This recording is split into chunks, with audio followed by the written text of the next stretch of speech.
Alright guys, today's video is going to be about why size matters. And no, I'm not talking about your pants to get your head out of the goddamn gutter. I am talking about fuel systems. So I bought the MagnaFuel ProStar 500, right? And it is a cool, badass pump. And my buddy Mike runs it on his 83 Cutlass. And we both run about the same ETs. I'm a little bit faster. We grudge raced it last time. We proved it. I'm a little bit faster. He's got a small block Chevy on E85, but he runs the same fuel pump. The only two differences between my setup and his is my fuel line size and my fuel cell size. So a couple of things I'm learning on this journey with this amazing fuel pump. One, it's got a built-in bypass with a filter, and so that's your return. And the return is before the line actually goes out to the regulator. So MagnaFuel calls for dash 12. And I had dash 8. So I just kind of put it all together with what I had and said, we'll kind of see what happens. So the first thing that happened when I put everything together is I was having some serious cavitation, especially driving it home from the shop because I installed everything on at the shop. Well, the guy asked me how big my fuel cell was, and and I told him, like, well, there's a bunch of tight turns and hills to get to my house from the shop. And he's like, yeah, any moment that you expose the inlet side of the fuel line, you're going to suck in so much air because this fuel pump flows 4 gallons per minute. By the math, that's 3 times more than what the old Holley Blue used to do. So, I consulted with everybody who runs a, adequate, good comparable fuel pump. And, yeah, we have to go to dash 12 from the fuel cell to the pump, and then dash 10 to the regulator. And then from the regulator out, it doesn't matter. I talked to the MagnaFuel tech department, which, guys, I will honestly give huge props to MagnaFuel. Every time I called, an actual human picks up the phone and talks to you. You're not even put on hold. You literally call their tech line, somebody picks up, takes the time, talks to you, and they weren't condescending in the least bit. I also wasn't an idiot. I was well prepared with my list of questions and concerns. And essentially, I think the problems that I am having is because of the fuel line size. So 2 problems we're having.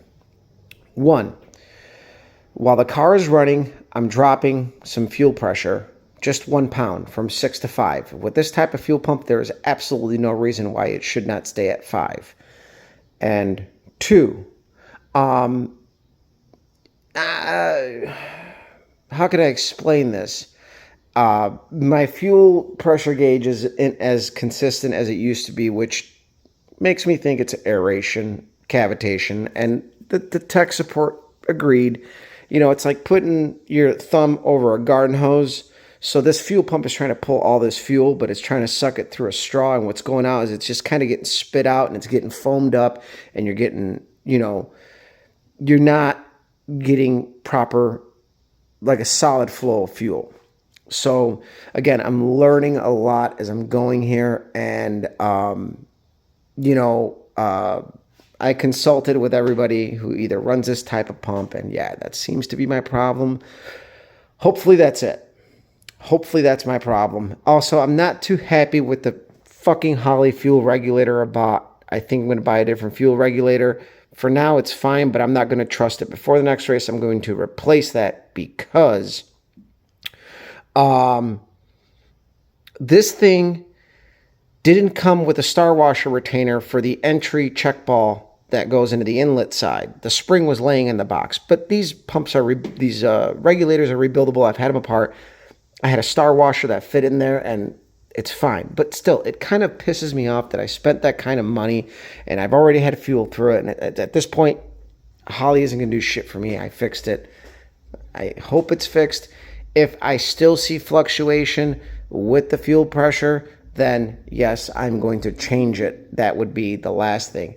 But The only thing I'm seeing, and the only reason why I think I'm getting air in the fuel cavitation going on, is because I am spiking the fuel gauge to 12, but at 12 pounds of fuel pressure, I should be shooting fuel out of the vents.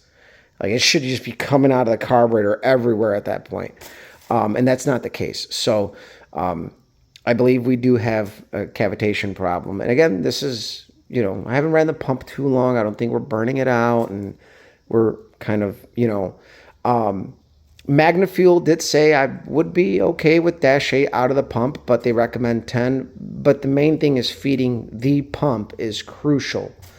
But I'm going to go up to 10 because I do plan on going to E85. So at this point, this is kind of an investment. And I have some amazing friends who are helping me out, and they're giving me all the line that they have lying around and saving me some money, as kind of dove into this project kind of blind and just bought the best fuel pump I thought. And I was a little bit ill prepared, and that's partially my fault, but we're going to go ahead and take care of this.